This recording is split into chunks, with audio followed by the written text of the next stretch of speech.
आप देख रहे हैं इंडिया न्यूज। कविता सिंह हूं मैं। नमस्कार। दिल्ली में मानसून खत्म हुए अभी महीना भी नहीं बीता है और हवा में धुएं वाली धुंध छाने लगी है। पिछले साल दम घोटने वाले स्मॉग का डरावना दौर भी शुरू से हमने देखा है और ज्यादा बढ़ता हुआ, और वजह फिर वही है, पंजाब और हरियाणा के खेतों में लगी ये आग। सरकार ने खेतों में फसलों के अवशेष जलाने पर पाबंदी लगा रखी है, फिर भी पंजाब और हरियाणा के किसान धान की पराली जला रहे हैं। खेतों में पराली जलाने से निकलने वाला धुआं हवा के साथ दिल्ली और एनसीआर की ओर तेजी से बढ़ रहा है। इससे दिल्ली और एनसीआर के शहरों में प्रदूषण बढ़ने लगा है और हरियाणा के शहरों में भी सुबह शाम आपको बता दें कोहरा छाने लगा है, जो असल में है स्मॉग। किसानों का कहना है कि सरकार ने पराली जलाने पर पाबंदी तो लगा दी है, लेकिन पराली को ठिकाने लगाने का कोई बंदोबस्त ही नहीं किया है। 1 एकड़ खेत से पराली हटाने का खर्च करीब 5,000 है। किसान इतना खर्च उठा नहीं सकते और इसीलिए वो है पराली जलाने पर मजबूर।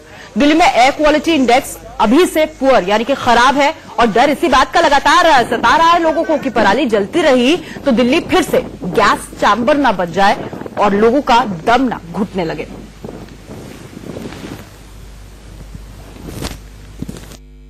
सरकार ने किसानों ਲਈ ਸਬਸਿਡੀਆਂ ਦਾ ਜਾਂ ਸੰਦਾਂ ਦਾ ਪ੍ਰਬੰਧ ਕਰਨਾ ਹੁੰਦਾ ਹੈ, ਪਰ ਸਰਕਾਰ ਨੇ ਕੋਈ ਵੀ ਪ੍ਰਬੰਧ ਨਹੀਂ ਕੀਤਾ। इस करके मजबूरी बस असं अपना खेत खाली करना अगली अगाऊ फसल वास्ते। ये उठवा भी तो सकते हो बस किसी ने नहीं उठाया जी। कई जने तक बोले भाई हम कहाँ गिरेंगे ना। आपको पता है प्रदूषण भी होता है। हाँ नहीं आया जी, नुकसान तो सरकार के भी सख्त निर्देश आग नहीं लगानी, उसके बावजूद भी आप आग लगा रहे हो। मन ना जी वो जी मजबूरी है थोड़ी सी जी, मगर भाई इसमें कहाँ गिरेंगे। और इस पर बातचीत के लिए आपको बता दें गौरव वालिया हमारे सहयोगी लुधियाना से हमारे साथ जुड़ गए हैं। दिल्ली से हमारे साथ अजीत श्रीवास्तव हैं और साथ ही साथ कुछ देर बाद डॉक्टर अभिनव बनोद भी हमारे साथ जुड़ेंगे। सबसे पहले मैं रुक करना चाहूंगी गौरव का। गौरव, बड़ा सवाल वहां पर किसान भी उठा रहा है कि अगर पराली नहीं जलाए तो फिर हम पराली का करें क्या, और इसलिए शायद वो ट्रैक्टर में भर भर कर पराली जो है वो अधिकारियों के पास लेकर जा रहे हैं कि आप ही से ठिकाने लगा दीजिए। अगर दिल्ली सरकार की बात करें तो वो कह रही है कि पंजाब की वजह से हमारे लोगों का दम घुट रहा है। इन सब सियासत के बीच में आम आदमी क्या सोच रहा है?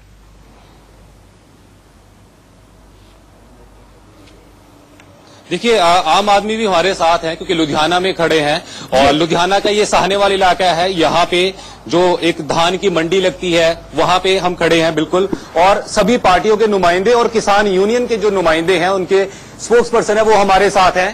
अकाली दल से रिप्रेजेंटेटिव हैं अजमेर सिंह लखोवाल साहब, जो किसान यूनियन के प्रेसिडेंट भी हैं।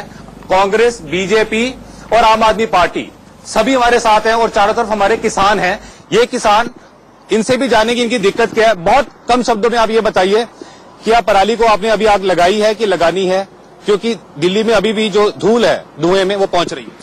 अभी तक हमारे इस एरिया में सिर्फ 2% चावल कट हुआ है। अभी तो किसी ने भी आग नहीं लगाई तो दिल्ली में कैसे हवा चलेगी, तो धुआं चलेगा।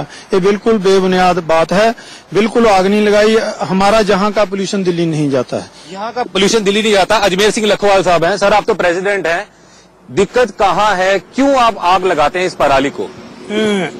हम लोग आग नहीं लगाना चाहते, हम नहीं पोल्यूशन पैदा करना चाहते, क्योंकि इसका सब तो बड़ा नुकसान हमारे बेटियों को, हमारे घर को, हमारे बुजुर्गों को ही होता है। क्योंकि हम गांव में रहते हैं, गांव तो बाद बहुत लोग खेतों में रहते हैं और जे आग लगाएंगे पहला धुआं उसको ही जाएगा। दिल्ली तक 316 किलोमीटर है, जहाँ से उसे जाते टाइम लगेगा। पर सब हमारी मजबूरी है क्योंकि पहले तो धान लेट लगी, वो हम लेट पक रहे ने। गां किसी ने आलू लाने हैं, किसी ने सब्जी बोनी है, अगली बुहाई करनी है, किसी ने कणक लगानी है। और सरकार कितनी मदद दे रही है? सरकार ने बहुत घट मदद दी है। और साडे 2 पिंडां दी सोसाइटी है साडे पिंड दी, एक हैप्पी सीडर आया ते एक रोटावेटर आया। और वो भी जिहड़ा सबसिडी ते दिंदे आ, वो जे बाजार चों लेना होवे तो उदों 20-25 हजार रुपये सस्ता मिलता। ग्रीन ट्रिब्यूनल ਦੀਆਂ ਜਿਹੜੀਆਂ ਹਦਾਇਤਾਂ ਸੀਗੀਆਂ ਵੀ 2 ਕਿੱਲੇ ਵਾਲੇ किसान ਨੂੰ ਅਸੀਂ ਮੁਫਤ ਦੇਵਾਂਗੇ, 5 किले वाले किसान तो 5,000 लमांगे। सर, ट्रिब्यूनल की जो हिदायतें वो चलिए, तो किसान ये कह रहे हैं कि वो मजबूर है, उनके पास कोई विकल्प नहीं है। लेकिन पराली पर जिस तरीके से पंजाब में घमासान छिड़ा हुआ है और जिस तरीके से हम देख रहे हैं कि केंद्रीय मंत्री हरसिमरत कौर ने भी पंजाब सरकार पर निशाना साधा, उसको लेकर भी आपके पास आऊंगी और आपसे सवाल होगा और आप भी लोगों से जानने की कोशिश करेगा, सियासी नेताओं से जानने की कोशिश करेगा कि उनके पास इसका समाधान